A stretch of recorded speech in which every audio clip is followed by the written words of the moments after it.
getting any fluctuation or anything. It's just the lights. They're open? Well, got 2 seconds to look at my thing over here. I may be see.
Oh, I hope everybody's doing good. We need the rain, so that's good stuff. Normally I stay and answer your questions until you're exhausted of your questions and everything, but today, I do have to run. So I'm going to go through the highlights of this, and then most all the, everything we have here is about highways. I guess the first thing, and this is a tremendous story, but we have a young lady with us today. Her name's Tina Bragg, and let me tell you a story that happened to me some years back.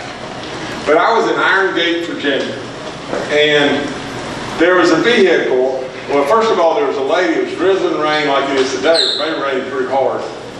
And there was a lady in a dress running down the road, just soaking wet, screaming, going completely crazy. And it had to be something tragic. And so, as we got closer to her, you could see the skid marks where her vehicle had gone down over the hill. And the vehicle was down over the hill probably 75 yards. There was a fellow with me, Bob Cochran. And we jumped out of our vehicle, and the vehicle was on fire. And down over the hill we went. And when we got to the vehicle, it was right near being consumed with fire. And we were trying like crazy to get the doors open on the vehicle. We couldn't get them open. We couldn't see anybody inside. But we knew there had to be kids or somebody inside. And finally, we just couldn't get the doors open, and all of a sudden the whole car was ablaze. And we backed away, and then naturally what happens is a mini explosion. And so we make our way back up the hill, and the lady that's running going crazy saying, my favorite car. And it was nothing but a car. But today we have something that has happened that is far more than just a car. I've oftentimes thought, I came close that day to blowing myself to smithereens, and Bob Cochran as well, over a car. But today we have a lady in our midst. Her name's Tina Bragg. She's worked with the Highway Department for 7 years. She's also a volunteer fireman. And she's going down the road, and here's the same kind of situation that's happening. You've got a car on fire. She jumps out, runs to the rescue of the car. I think there's a lady and her child in the car. I want to make sure it is, yes, it's a lady and her child in the car seat. The lady was trying to get the child out of the car seat. Tina was able to get them both to safe ground, and then the car exploded. Not only is she a great worker for us, and not only is she a hero in many, many ways, but she truly has something that a lot of people just don't have this day and time, and that's grit. Something that drove her to try to do something for her fellow man, and she did it. She did it. She saved a beautiful woman and her child, and so we're really proud of her, and we want to present her with this certificate from the Governor's Office of Recognition. You know, I can't read the little teeny words, but I'm gonna let Brian or Tom Smith do this. But this is our hometown hero today. That's for sure.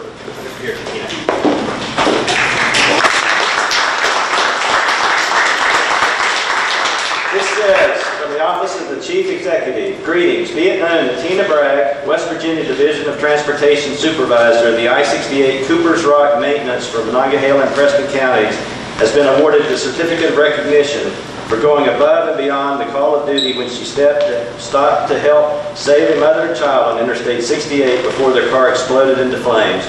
By rising to this occasion, you show the amazing spirit of West Virginia. I commend you on a job well done, given under my hand and the lesser seal of the state, Governor Jen Justice.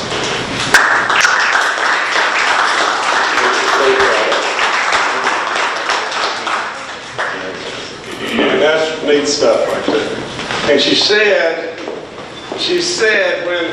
when asked about her wonderful act, here's what she said.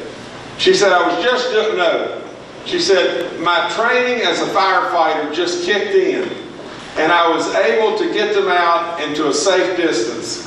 I was just doing my job. Unbelievable. It's great stuff. So give her a big round of applause. Great job, girl. Okay, I've got two more things. One is, you know, we're announcing today a program called DriveForwardWV.com. And basically what it is it gives the public a site that they can go to and monitor the 600 construction sites that are going on throughout the state as to where we are, what we're doing. It gives them a link to go to and to actually see all the different things, plus the fact that within the link it will show them that we are constantly looking for more and more people, because that was one of the promises that we made, was to have more and more jobs. We need more and more people. We need people that families, more than anything, you know, which would tickle me to death, is we need families that had to break up to go find a good job. You know, I said it with the Vice President the other day. I was on this panel, and here's what I said. I said, if you want a good job and you want to live in paradise, come to West Virginia. Because it really and truly, we know how good this place is. And really now what we have is great jobs, great paying jobs.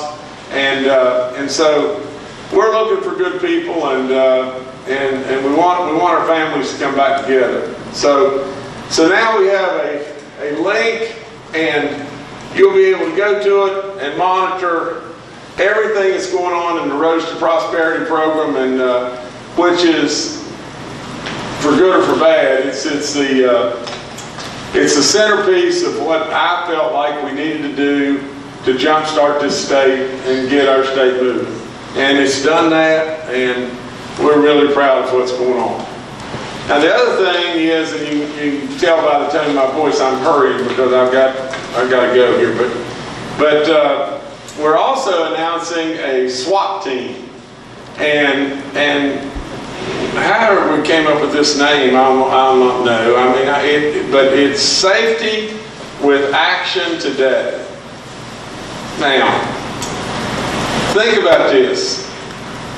This came from all kinds of people calling and saying, yeah, you know, I know you're working on the interstate, but what about my road? Or I know you're working on Shirley's road, but my road has got a really dangerous spot. Or you know, I know you're working on Billy Joe's road, but the guardrail's washed away and there's a school bus driving on our road out here. Well, as much as we would like to be able to inspect every foot of every road, the best inspectors we have are you. That's the best inspectors. So there could be times when it's very obvious that we could easily miss things that are out there that need attention. So what we've done is now we've created our SWAT team. And what we're mandating our SWAT team to do is, and I want to get this exactly right, I want to read this to you. Okay. It says, I have formed a highways response team called SWAT, which stands for Safety with Action. Now, I've already told you that. Now, this part is the part that I love the most, because this is what I demanded of our people that we do. This highway response team will be your go-to for reporting concerns. So, you'll be able to pick up the phone and call somebody. Now, here's what will happen. Within one business day, one day, your request will be acknowledged, and then the transportation officials will investigate the report and make a determination of what to do on that project within 1 week. So the bottom line is, we're not going to drag it around, go through the normal bureaucracy things. We're going to do this, and we're going to do it in a week. We're going to acknowledge you in a day, and we're going to do it in a week. Now that doesn't mean we're going to do every project and complete every project in a week. We're going to evaluate the projects and make a determination as to what we're going to do within a week.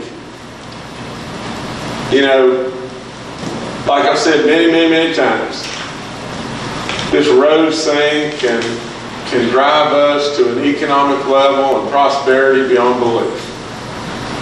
Just think for just 1 second about what all it's doing right now. It's driving revenue in the state. It's creating all kinds of jobs upon jobs. The other thing is, what's it going to do for decades to come? For decades to come, we're going to have better roads. We're going to have more people come. Tourism is on the move like nobody's business. The outside world really perceives us differently right now. Our bonds are stable versus being derated. Things are really on the move. And as we go forward, these little fellas that are here, 2 little girls, are they yours, Tina, or are they who? Well, whomever. We want you to stay. We want you to know West Virginia is going to have opportunities for you and jobs and all kinds of good stuff, and it's going to be the funnest place on the planet. And funnest isn't even a word, I don't think. But I say it that way just to be comical with you. You know, there's no place better than West Virginia. There's no place like it. That's all there is to it. We know it. You know it. The outside world is beginning to realize it, and we want you here. We don't want you to go off somewhere else to go get a job or whatever. We want the best opportunities in the world for you right here. And that's our job.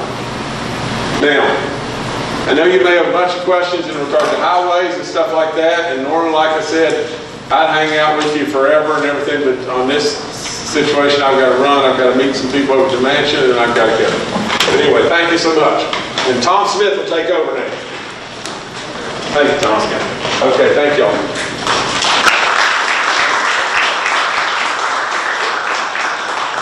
Got your glasses. Governor.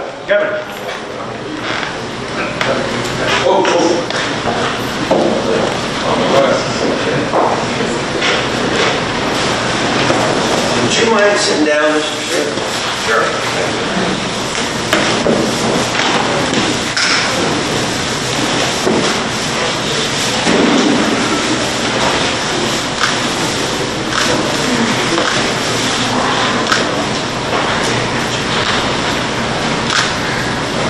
I think what the governor wanted me to do is to go ahead and maybe give a high-level overview, a little beyond what he did, and then take your questions. What I'll say is he asked us to be very transparent. He asked us to be responsive, and I think what you can see by both of these initiatives, that is exactly what we're intending to do. The transparency with the Drive Forward site will give you an unprecedented amount of information about projects. We're proud of this. It's going to be a go-to place for citizens to go and find out information about their projects, where it's located, what the schedule is for it. We find people are really interested in schedule information, so we're pushing ourselves hard to get the schedule information up and keep it current, and also cost information about projects. So that's the Drive Forward site. The SWAT site is a separate site. We'll have a call center of folks that are answering phones that will quickly acknowledge, yeah, we've got it. Then they'll scramble to our folks in the field and try to get some indication about what are the issues and how quickly can something happen there. And then, as the governor said, within 7 days we'll respond back and let you know what's going to happen. So again, I think transparency and responsiveness are wonderful with both of these initiatives. The other thing I'll say is that the governor talked about our bond rates that we're getting. We have 3 different bond issuances now, 2 Garvey bond issuances. Garveys are those that are funded with our federal funds. So the first rate we got last year back in October was 2.145%. The rate that we just got last week was about 3%. The bond rates that we got for the general obligation bonds were about 3.5%. All of that in a volatile marketplace, all of that where the construction inflation is way ahead of that. So these rates allow us to get very necessary work done, get it done earlier, and you avoid that high cost of inflation, and importantly, you avoid the high cost of deterioration. So we're excited about keeping on going with this program. We've got about $1.2 billion in the bank with those 3 bond issuances, and got about $300 and some million under contract already, contracts in hand out on the street. And we'll be moving forward as time goes on here, getting some of the more expensive projects under contract to tie up that $1.2 billion that we got in the bank. I think with that, maybe I'll stop and see if you have questions. Yes, sir. One question about Drive Forward West Virginia. I know the West Virginia Auditor's Office had also at one point talked about creating a system within their checkbook to also monitor this. Is this separate from that, or is this something you're working with the Auditor's Office with? We have coordinated with the Auditor's Office. This is separate. Their site's an awesome site. It's been recognized nationwide for what it does. It shows payments, so you can go in there and you can find exactly how much has been paid to different folks, project by project. So what you'll find is their website accomplishes one purpose. This is, we think, the go-to site for the governor's program as far as all the other things that are happening with it. Yes, sir. Are these live now? Say again. Are they live? Yes, those are live. The governor talked about the jobs part of it. Will people find information on where they can get jobs, how to apply, and all of that? Here, talk about that. There is a link on that site.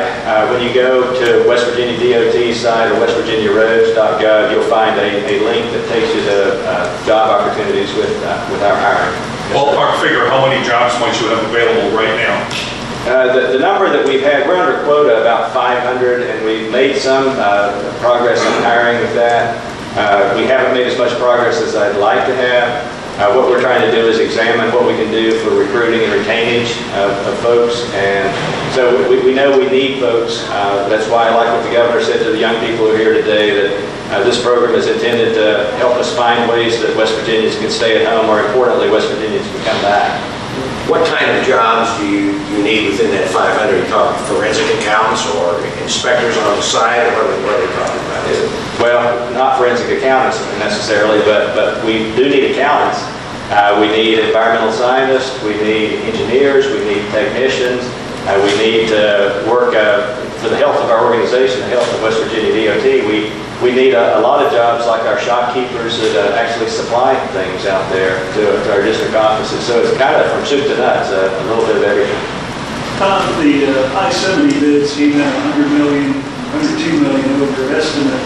Is there some concern about that? I know you're analyzing that bid, but is there concern that if all the major bids come in over estimate, that some of the projects on the master list will have to be I guess here's what I would say about that, Phil, is that the number that I know you reported earlier on, the 170, actually had been revised upward as far as an engineering estimate because of increased scope that was added to the project. So there was definitely increased scope. The idea was if we're doing all that work on I-70 and Wheeling at that time, let's make sure we're taking care of things besides just the bridges, for example, pavement. And so there was an additional scope that was added in. So we knew it was going to be higher than that 170, which was a number that we had reported a whole year ago. So the estimate was higher, but what I'll say is in today's marketplace, with volatility of the marketplace, with construction inflation, as I mentioned, we know that things will be more expensive. Now, I mentioned those spectacular rates that we got with the bond issuances. Those rates are well ahead of the construction inflation. The Wheeling Bridges are a good example where we know we have to get that work done. We're looking at those bids to decide how we feel about them face to face with those rapidly changing market conditions. We know we have to get that work done, but we will find a way to get it done. We haven't made a full decision yet on what to do with those bids. The fact is, it is expensive work, and we have to be concerned about it, sure. House Minority Leader Tim Milan just issued a letter which was delivered to the governor's office a little while ago. Let me just quote from him. He says, "I sincerely hope that the public was not misled in the cost and number of the projects that the state will be able to complete under the Roads to Prosperity project." Your response? Well, I think as you end up developing the numbers, let me say, for example, that the bond rates that we had, the governor talked about, enabled us to achieve a premium on those bonds. We sold $800 million. We're over $900 based on the premium. That's a good thing. That's a plus that we added to it. That was above and beyond. Premium means your bonds are attractive to investors, and so they bid up the price and they give you more. They gave us 913 when we sold 800. So that's a good thing. That goes in our favor. When you have additional scope, certainly we've heard from the public who says we'd like to have certain things in these projects. As we've looked at that, we may have added scope, and that will cost money. So we have all these pluses and minuses. It's our job to manage it responsibly and to go as far as we can with the work. And this is a multi-year endeavor. We don't know. President Trump initiative on infrastructure may help us out there too. So sure, if we have prices that go up, things that go in our favor, other things that go in our favor, we try to balance those things and get the maximum amount of work out that we can. Is it possible you may have to do fewer jobs than you originally envisioned, though, if things are all costing more? I'm not going to speculate on where we would go today. What I'm saying is if things cost more, we have to adjust the budget and react accordingly. Follow up with those questions, still get a little bit more specific. I know you're still reviewing the I-70 project.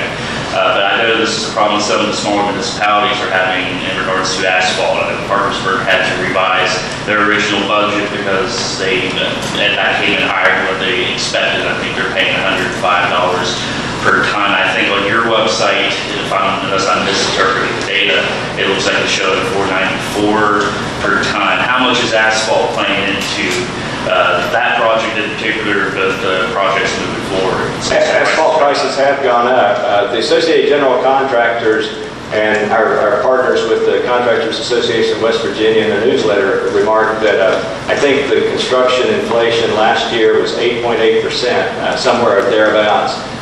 Those are concerning numbers when you have things escalating that far. But look, what do you do in your own home with your own budget if in fact you have inflation and things cost more, that a car costs more this year? Well, I'll even go further. I wish I put a new roof on my house last year. It'll cost me more this year, and so I'll have to adjust my budget accordingly. It would affect the steel tariff is having on these bid prices. We think that has impacted the price of steel. It will impact the price of steel. Secretary Smith, it appears that the legislation that created the Roads to Prosperity gives you all the power to charge utilities using your extensive right-of-way along 34,000 miles of highway. Any plans to do that, or are they on or off, or what's going on with that? Last year, we asked ourselves, what are the challenges to delivering projects? And three of the big challenges are getting environmental permits, acquiring the rights of way, and accommodating or adjusting utilities. Those are three things that are a problem year in, year out with highway projects. In all three of those cases, we tried to ask ourselves what would be some ways that we could help out. So last year we had identified, for utilities in particular, that's what your question was about, we'd identified a couple of ways that we thought we could help the utility companies. One way, and we recognized that they had not likely budgeted for some significant dollars that might be needed if you needed to move utilities because of the highway project.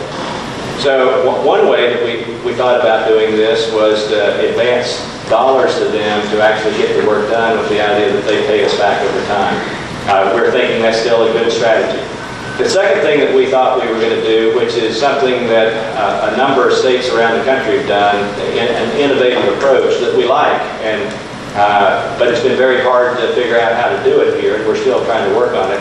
The idea was to, as we have a project, to acquire a little strip of land along the outside edge where we could actually allow utilities to have a soft landing. Now the concept was that we'd acquire the land and then recoup the cost from the utility companies.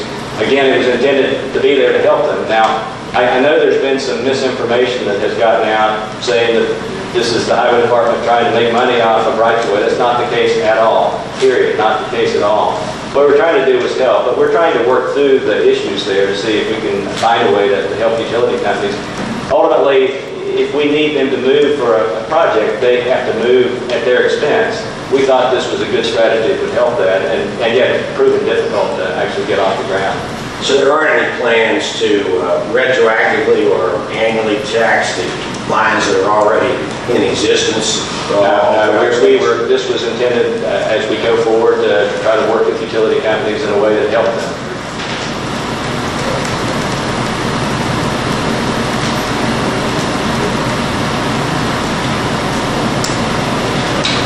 The room is very quiet, so appreciate you all coming. Anytime we can provide information about the Roads to Prosperity, please give us a call. And both these are both out? Yes, yes, sir. So the transportation, WV governor, or WV roads, that's for complaints or issues? This is if you have any issue that you'd like to bring to our attention, we'll respond and let you know we got the request from you from our call center. Then within 7 days, we'll get back to you and tell you what the plans are as far as responding. And as the governor said, in some cases, if we've got a project coming a month and a half from now, that may be an answer. If it's a thing where we're going to go out and fix a pothole next week, that's a good answer. So we don't know exactly what all the responses will be, but we're going to have unprecedented responsiveness with this program. So you use that toll-free number or that website, and if you're looking for a job, you go to the other website. And the other website, the Drive Forward, you'll be able to find information about the projects that we're doing with the Roads to Prosperity.